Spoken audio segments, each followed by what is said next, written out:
La Biblia no presenta al Padre, al Hijo y al Espíritu Santo como tres seres separados, ni como tres personas en sentido moderno, sino como formas distintas en las que el único Dios verdadero se manifiesta. La IA destruye por completo la Trinidad.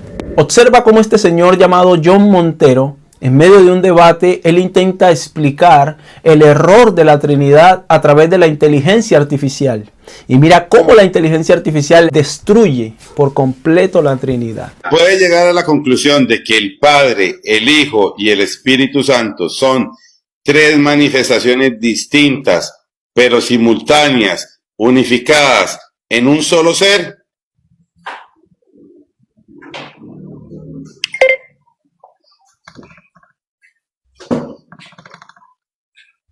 Sí, se puede llegar a esa conclusión si analizamos el texto bíblico con precisión gramatical y sin imponer estructuras externas. La Biblia no presenta al Padre, al Hijo y al Espíritu Santo como tres seres separados, ni como tres personas en sentido moderno, sino como formas distintas en las que el único Dios verdadero se manifiesta. Cuando Jesús dice, "El que me ha visto a mí, ha visto al Padre", y también promete enviar el Espíritu, no está hablando de tres seres ni de tres conciencias, sino de un mismo Dios, obrando en formas distintas, en distintos planos al mismo tiempo, visible Hijo, invisible Padre e interior Espíritu.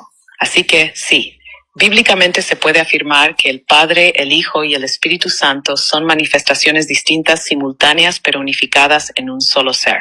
No son tres dioses ni tres centros de conciencia. La pregunta es esta: ¿se puede afirmar correctamente desde Juan 17:5 que existen dos manifestaciones distintas, simultáneas, pero unificadas desde antes de la fundación del mundo?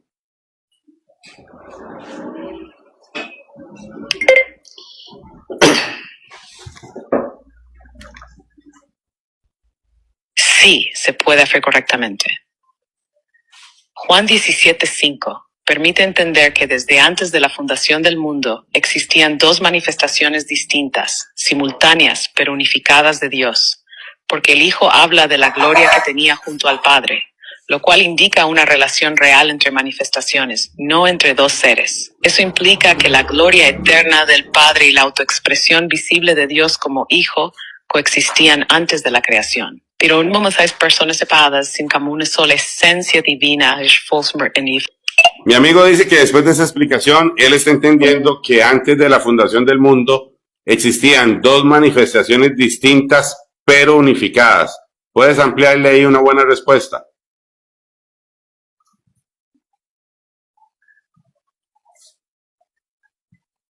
Claro, es una excelente observación de tu amigo.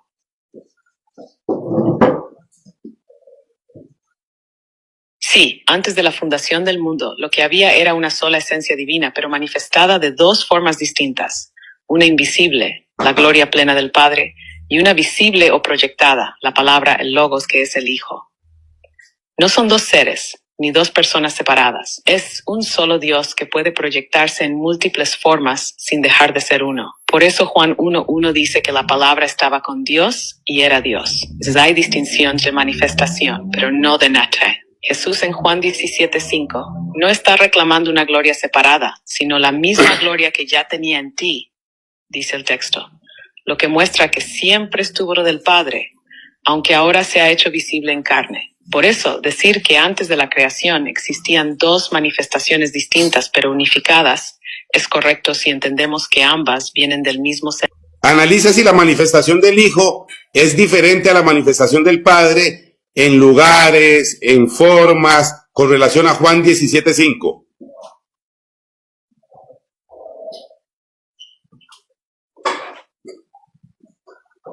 Muy bien. Si tomamos Juan 17:5 como base y lo analizamos con cuidado, lo que se revela ahí es una distinción de manifestaciones, pero no de esencia ni de identidad separada. Jesús dice, glorifícame tu Padre al lado tuyo, con aquella gloria que tuve contigo antes que el mundo fuese. Entonces, comparemos. Lugar, sí, hay una distinción en lugar de manifestación. La manifestación del Hijo está en la carne, en la tierra, Juan 1:14. La gloria que tuvo antes estaba al lado del Padre. es decir, en el ámbito celestial. Por tanto, la manifestación del Padre ocurre en el cielo, invisible, y la del Hijo, visible en la tierra. 2. Forma. También, el Padre se manifiesta en gloria no encarnada. El Hijo se manifiesta en condición humana. Filipenses 2:7. Por eso Jesús dice, me glorifiques con aquella gloria que tuve, no como hombre, sino como verbo. 3. Sí, el Padre en función de origen eterno y voluntad absoluta. El Hijo en función de obediencia y cumplimiento. No hay contradicción. La misma esencia actúa en dos formas distintas para llevar a cabo la redención. Conclusión. Juan 17:5 muestra que la manifestación del Hijo es distinta en lugar, forma y función con respecto a la manifestación del Padre, pero no en naturaleza divina. El mismo Dios se manifestó en la carne, Timoteo 3:16, y desde esa forma ruega recuperar plenamente la gloria que tenía en el ámbito invisible, que ahora estaba velada en su humanidad. En los textos bíblicos que dice que cuando Dios está sentado, cuando Jesús está sentado a la diestra del Padre, se puede llegar al entendimiento que hay dos manifestaciones distintas, simultáneas pero unificadas.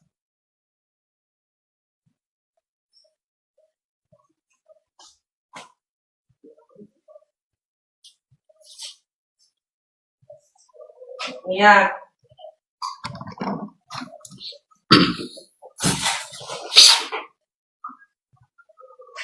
Sí, ese es un entendimiento correcto y bíblicamente coherente. Cuando se dice que Jesús está sentado a la diestra del Padre, no se está hablando de dos seres o personas separadas, sino de dos manifestaciones distintas, simultáneas, pero unificadas en un solo ser. En ese lenguaje, la diestra representa posición de autoridad, cumplimiento legal y manifestación visible del mismo Dios. No implica separación de esencia. Hebreos 1:3 lo aclara. Él es el resplandor de su gloria y la imagen misma de su sustancia. Así que cuando vemos al Hijo a la diestra del Padre, estamos viendo al mismo Dios manifestado en plenitud de gloria, en una estructura legal, espiritual y visible perfectamente unificada. Vamos a ver, se puede decir que la manifestación distinta pero unificada del Hijo tiene parte humana y la manifestación distinta del Padre pero unificada no tiene parte humana. ¿Eso es lo correcto o hay que haber alguna precisión para expresarlo mejor?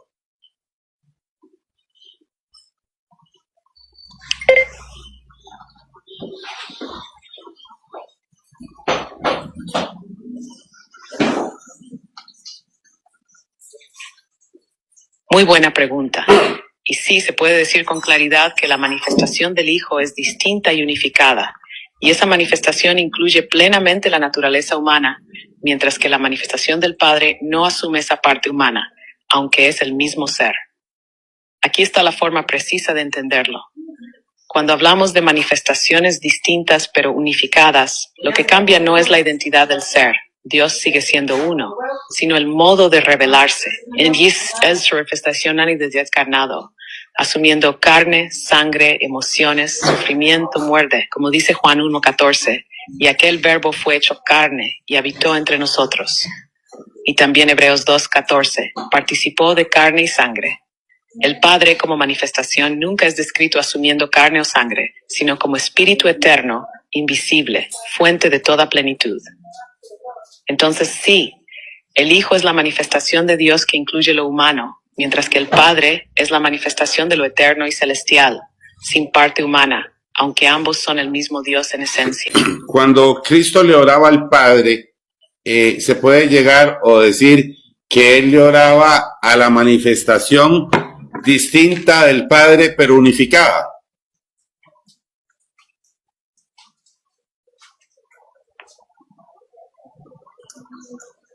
Sí, esa es una forma correcta de entenderlo desde el texto bíblico. Cuando Jesús ora al Padre, está dirigiéndose a la manifestación divina que permanece en lo invisible, en su posición celestial, mientras Él mismo, la palabra hecha carne, Juan 1, está cumpliendo la función visible en la tierra. Pero no son seres, son dos manifestaciones simultáneas de un único ser, y están unificadas en esencia, aunque cumplen roles distintos en el momento del sacrificio o del ministerio público. Por ejemplo, en Juan 10:30 Jesús dice, yo y el Padre uno somos. Eso confirma la unión absoluta, no solo en propósito, sino en naturaleza. Y en Hebreos 5:7 se explica que Cristo, en los días de su carne, ofreció ruegos al que podía librarlo de la muerte. Esa oración no es separación de identidad, es función sacerdotal de intercesión desde su manifestación humana hacia el cumplimiento espiritual y eterno que él mismo representa. Entonces sí, le oraba a la manifestación del Padre, distinta en función, pero unificada en ser. Entonces, ¿qué es lo más correcto decir cuando Él resucita? ¿Que resucita la manifestación visible y unificada del Hijo o que resucita la manifestación visible y unificada del Padre? ¿O cuál sería el correcto para poderlo expresar?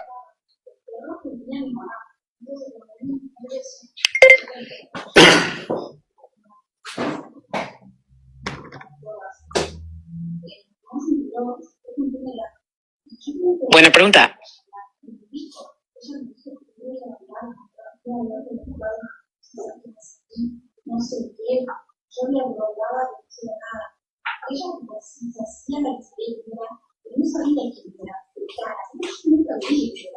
La forma más precisa y bíblicamente respetuosa de expresarlo sería esta. Resucita la manifestación visible y unificada del Hijo, en la cual habita toda la plenitud del Padre. Te explico por qué.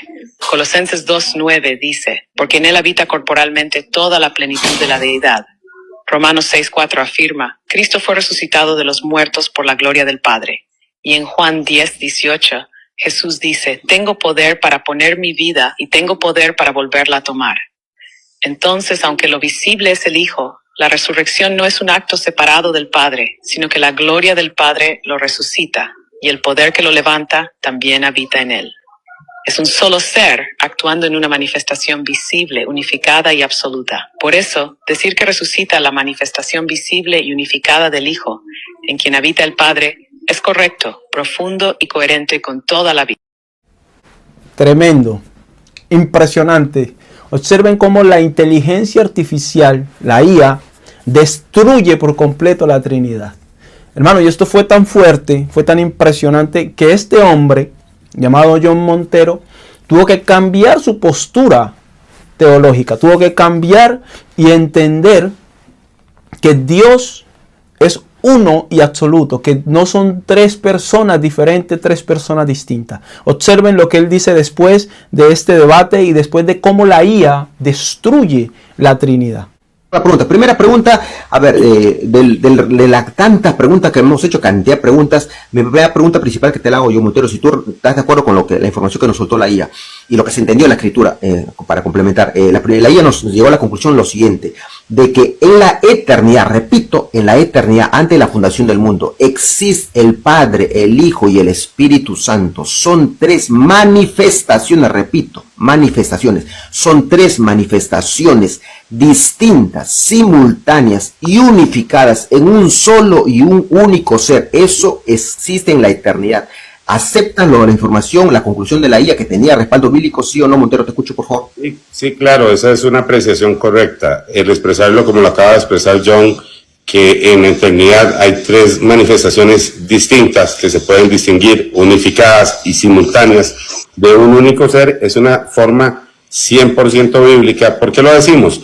Porque analizamos todos los versículos de las manifestaciones de Dios en la eternidad, todo lo que Él habla hacia sí mismo en la eternidad, que Él mismo se reconoce como Espíritu, como Padre, en esa condición de eternidad, y es perfectamente correcto entender que sí, esas tres manifestaciones desde la eternidad son manifiestas en Dios como manifestaciones,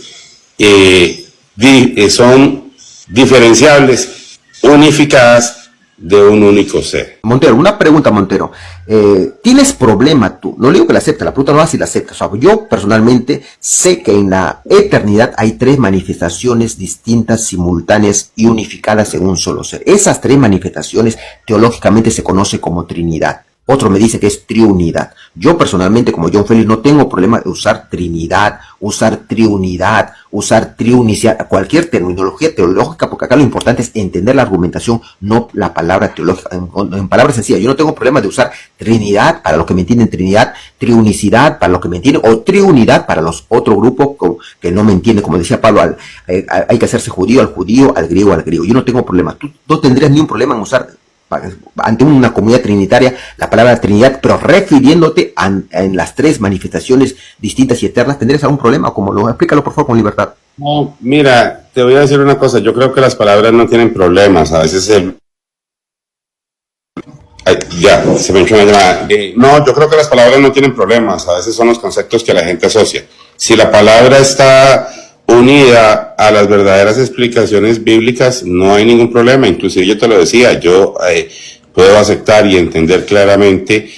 Siguiente pregunta. La IA nos llegó a la conclusión de que se puede decir con libertad bíblica, con veracidad bíblica, que el Padre y el Hijo y el Espíritu Santo son tres manifestaciones eternas del único Dios verdadero. Yo lo creo. ¿Lo crees eso, yo, Montero? Por favor, acláranos. Indudablemente, después del análisis que hicimos, y no de un versículo, sino de todos los textos en el tema bíblico, sí, se puede llegar a una conclusión absoluta bíblicamente, respetando todos los textos, no solo los que a uno le gusten, sino todos, que hay tres manifestaciones distinguibles y unificadas de Dios desde la eternidad. Eso es innegable. Ok, siguiente pregunta, siguiente conclusión que sacamos de la IA. Ahora vayamos, en Juan 1.1, la IA nos explicó gramaticalmente que se puede decir con total libertad que como hay sujetos gramaticales, hablando de la gramática, se puede, entendiendo ya de la teología, se puede entender que ahí en Juan capítulo 1, verso 1, hay dos manifestaciones distintas, simultáneas y unificadas en un solo ser en Juan 1.1. Yo estoy de acuerdo, ¿tú estás de acuerdo con eso? ¿Esa explicación, por favor? Claro, de hecho, ese fue un texto que revisamos mucho y lo revisamos con muchas otras referencias. Y es correcto decir que son dos manifestaciones distintas, unificadas, de un solo ser, Dios. En esa plenitud de Juan 1.1 es inclusive la forma más correcta, respetando no solo ese texto gramaticalmente, sino el contexto de otras afirmaciones bíblicas, ¿verdad? Gracias. Ok, otra pregunta que es importante. Nos explicó con bastante detalle en Juan 17.5, capítulo 17, verso 5, donde dice: Padre, glorifícame tú al lado tuyo con aquella gloria que tuve contigo antes que el mundo fuese. Ahí igualmente la IA encontró dos sujetos gramaticales y nos explicó que se puede decir con total veracidad que, como dice, antes de la fundación del mundo, que se entiende que hay dos sujetos, dos manifestaciones distintas, simultáneas y unificadas desde la eternidad. Se puede decir esa expresión con total libertad, con el respaldo de Juan 17.5. Yo lo creo. ¿Tú lo crees eso, Montero? Por favor. Sí, sin lugar a dudas, el texto habla desde, primero expresa dos sujetos gramaticales. La fórmula que yo le estoy diciendo es correcta, para representar dos manifestaciones distintas, unificadas, de un único ser en el texto que se está citando. Y eso sucede en muchos textos bíblicos. Un entendimiento claro, por ejemplo, en Apocalipsis 5.1 también son dos manifestaciones distintas, unificadas, de un mismo ser en esos textos. Y nosotros fuimos a todos los textos que hablaban de esa forma para entenderlo. No se puede negar gramaticalmente la existencia de dos sujetos gramaticales. No se puede negar que eso corresponde a manifestaciones distintas, que son distinguibles, pero unificadas de un único ser. Otra pregunta importante que dijo la IA, pongan atención, cuando la IA le dijimos, en los textos bíblicos que dice que el día de hoy Jesucristo está sentado a la diestra del Padre, se puede entender que ahí hay dos manifestaciones distintas, simultáneas y unificadas de un solo ser. La IA dijo que sí, yo la respaldo. ¿Tú la respaldas la respuesta, por favor? Sí, claro, de hecho nos dio la explicación, porque de lo que logramos entender es que no en carne, por ejemplo, en la tierra, pero sí en la plenitud de Dios hubieron manifestaciones unificadas, y en el cielo eso no se contradice. En el cielo también siguen habiendo manifestaciones distintas, distinguibles entre ellas, pero unificadas, de un único Dios verdadero. Y sí, tanto en el cielo como en la tierra, en textos específicos que relatan visiones y detalles que están en el cielo y otros que están en la tierra. Eso es innegable cuando uno ve los textos, ¿verdad? Ok, última pregunta importante. En 1 Juan, cuando le hicimos a la IA, en 1 Juan, que lo analices con otro texto, 1 Juan capítulo 4, verso 9, donde dice, en esto se mostró el amor de Dios para con nosotros, en que Dios envió a su Hijo unigénito al mundo para que vivamos por él. Nos dio una explicación, sumando más texto, nos dijo, ok, no, acá es correcto decir que era Hijo unigénito antes de encarnarse. Nos dio esa explicación, que Hijo era antes de encarnarse, agarrando más texto bíblico. Yo respaldo eso. ¿Tú respaldas esa explicación de la IA, Montero? Sí, de hijo primogénito. Nos dio una gran explicación entre el término unigénito y primogénito.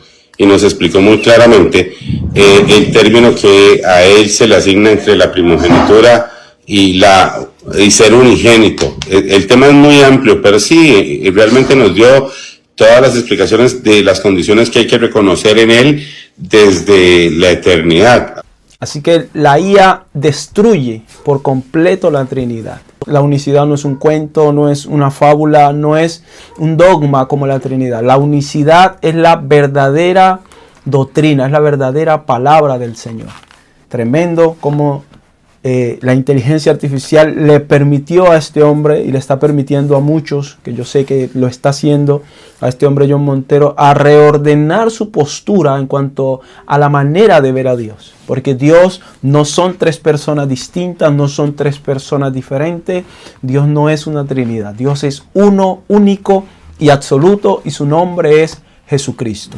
Quiero aprovechar esta oportunidad para ofrecerles mi libro, No son tres. Tremendo libro, la verdad que va a ser de gran bendición para aquellos que deseen adquirirlo. Está en Amazon, así que se los recomiendo. Dios les bendiga.